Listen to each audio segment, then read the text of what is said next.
দর্শক, পঞ্চগড়ে হাড় কাঁপানো শীতে জবুথবু হয়ে পড়েছে জনজীবন। ঘন কুয়াশা থাকছে সকাল পর্যন্ত, এতে কর্মজীবী মানুষের দুর্ভোগ বেড়েছে। এ বিষয়ে বিস্তারিত জানাতে সরাসরি যুক্ত হচ্ছেন সহকর্মী কামরুজ্জামান টুটুল। টুটুল, পঞ্চগড়ের শীতের পরিস্থিতি নিয়ে সবশেষ কি তথ্য আছে আপনার কাছে, আমাদের জানাবেন। উত্তরের জেলা পঞ্চগড় ভৌগোলিক কারণে দীর্ঘ সময় শীত ঋতু বিরাজ করে। এবারও কিন্তু দীর্ঘ সময় ধরে শীত ঋতু বিরাজ করছে। মূলত মাঘ এবং পৌষ এবং মাঘ মাসে মৃদু থেকে মাঝারি শৈত্যপ্রবাহ এই জেলার উপর দিয়ে বয়ে যায়। জেলায় শীত এলেই জনদুর্ভোগ বেড়ে যায়। এবং শীতের যেমন দুঃখ আছে, শীতের তেমন সুখেও আছে। শীতের এই দিনে পঞ্চগড়ের ভ্রমণ পিপাসুরা অনেকে আসে সমতলে চা বাগান, তেঁতুলিয়ার ডাক বাংলো, বাংলাবান্ধার চতুর্দেশীয় বাংলাবান্ধা স্থলবন্দর দেখতে। আমি এই মুহূর্তে রয়েছি পঞ্চগড় শহরের হিমালয় বিনোদন পার্কে। আমি আপনাকে একটু দেখাতে চাই আজকে শীতের এই তাপমাত্রা। তবে শীত ঋতুতে দুর্ভোগের পাশাপাশি অনেক সুখের মুহূর্ত আছে।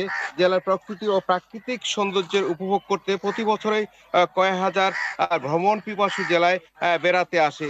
সমতলে চা বাগান, স্থলপথে দেশের একমাত্র চতুর্দেশীয় স্থলবন্দর মহারাজার দিঘি, প্রাচীন কালের অসংখ্য নিদর্শন ও পিকনিক স্পট ভিড় করে তারা।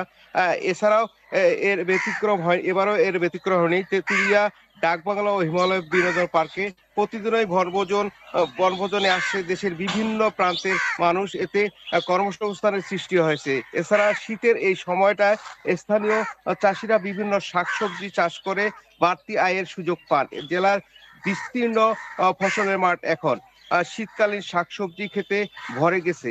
এছাড়া দিগন্ত জোড়া সরিষার হলুদ ফুল প্রাকৃতিক সৌন্দর্যকে সাজিয়ে তুলেছে আপন মনে। ফসলের ক্ষেত সরিষার ফুলের সোনালী হাসি মন ভরিয়ে দেয়। এছাড়া শীতের এই সময়টাতে শহরের অলিতে গলিতে তৈরি হচ্ছে হরেক রকমের পিঠা, নতুন ধানের চালের গুঁড়ো আর খেজুরের গুড় দিয়ে তৈরি ভাপা পিঠার স্বাদ নিতে অনেকেই দীর্ঘ সময় অপেক্ষা করে এ সময় মৌসুমের দোকানগুলোতে। এছাড়া জেলার অবস্থানগত কারণে শীতকালে পুকুরের পানিতে নেমে যাওয়ায় দেশি মাছের যোগান বেড়ে যায়। দামও কিছুটা কম থাকায় ঘরে ঘরে ঘরে আমিষের চাহিদা পূরণ করে। তাছাড়া তুলনামূলক কম দামে তাজা শাকসবজি পাওয়া যাতে স্বস্তি আছে এলাকা জনগণের। এছাড়া সমতলের উৎপাদিত তাজা চায়ের চুমুকে হিমালয় পর্বত শৃঙ্গ দেখার সুযোগ তো অনেক আছেই। সব মিলিয়ে শীতের দুর্ভোগের চিত্র যতটা না কষ্ট দেয়, আনন্দের মুহূর্তগুলো ঠিক তেমনই চলতে থাকে। চলতি বছর জেলায় টানা মৃদু শৈত্যপ্রবাহ বয়ে গেছে।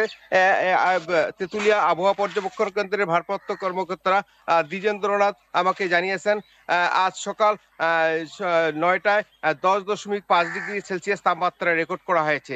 এই জেলার উপর দিয়ে আরো দুই একটা শৈত্যপ্রবাহ বয়ে যেতে পারে। আমি খবর নিয়ে দেখেছি পঞ্চগড় আধুনিক হাসপাতালে সহ জেলার যে উপজেলা স্বাস্থ্য কেন্দ্রগুলো আছে সেইগুলোতেও কিন্তু শীতজনিত কারণে রোগীর সংখ্যা ক্রমান্বয়ে বেড়েই চলেছে। তো এই ছিল পঞ্চগড় থেকে মুনিয়া আমার কাছে।